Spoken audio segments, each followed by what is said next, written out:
Sejarah perkembangan IPS di Indonesia. Kenalkan, nama aku Alal Parida dari kelas A1 NIM 22 10 11 222 0027. Di sini aku ingin memaparkan materi tentang sejarah perkembangan IPS di Indonesia. Hakikat IPS itu ada dua ya guys ya. Yang pertama tuh perwujudan dari satu pendekatan intervensional dari pelajaran ilmu sosial integrasi dari berbagai cabang ilmu sosial. Yang kedua menampilkan permasalahan sehari-hari masyarakat sekeliling. IPS bukan ilmu sosial walaupun bidang perhatiannya sama, yaitu hubungan timbal balik antara manusia, human relationship. Pengertian IPS merupakan terjemahan dari studi sosial, studies yang mulai diterapkan dalam dunia pendidikan dasar dan menengah di Amerika Serikat sejak tahun 1915 setelah Perang Dunia Pertama. Para ahli pendidikan di Amerika Serikat pada itu berkesimpulan bahwa pelajaran ilmu sosial yang diajarkan secara sendiri-sendiri dalam bentuk disiplin ilmu seperti sejarah, geografi, ekonomi, dan lain-lain tidak akan mampu membekali para subjek didik untuk dapat mengenal dan mengerti masalah sosial yang ada di sekitarnya. Dengan demikian, introduksinya social studies yang diharapkan dapat mengatasi kekurangan. Selanjutnya, kelahiran bidang studi IPS dalam kurikulum sekolah Indonesia banyak diilhami oleh pelajaran Social Studies di Amerika Serikat.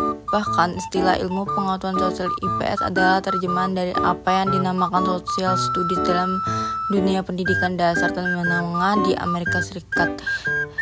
Pengajaran IPS di Indonesia pertama kali dikenalkan dalam Pakar IPS pada tahun 1969 oleh Ibu Profesor Dr. Sopertani Pakasi pada PSP IKIP Malang. Pada tahun 1971 IPS dimasukkan dalam buku Indukdikbud. Pada tahun 1972 sudah ramai diperbincangkan dalam rencana pembaharuan kurikulum sekolah di Indonesia. Bidang studi IPS resmi dicantumkan dalam kurikulum tahun 1974. Pada tahun 1975, nama bidang studi IPS sudah dicantum kurikulum SD, SMP, SMU. Pelaksanaannya dilaksanakan secara bertahap dimulai pada 1976. Jadi ilmu pengetahuan sosial IPS di Indonesia kelahirannya bersamaan dalam lahirnya kurikulum tahun 1975.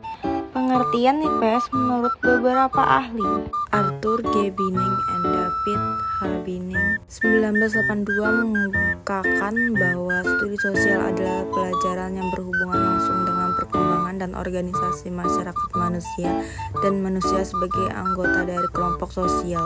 Itu tadi yang pertama, dan yang kedua adalah Edgar B. Wesley 1980 mengungkapkan bahwa studi sosial adalah ilmu sosial yang disederhanakan untuk tujuan pengajaran di sekolah. Yang ketiga, Ian B. Ragam 1982 menyatakan bahwa program studi sosial mencerminkan bahan-bahan dari berbagai ilmu sosial, tetapi ia juga dapat mempergunakan bahan-bahan dari masyarakat setempat. Yang keempat itu ada John Jarolimek 1967 menyatakan bahwa studi sosial merupakan bagian kurikulum pendidikan dasar yang materinya pelajaran yang terdiri dari ilmu-ilmu sosial seperti sejarah, geografi, ekonomi, antropologi, sosiologi, praktik, psikologi, sosial, bahkan termasuk ilmu filsafat. Demikian itu saja yang dapat saya sampaikan. Terima kasih.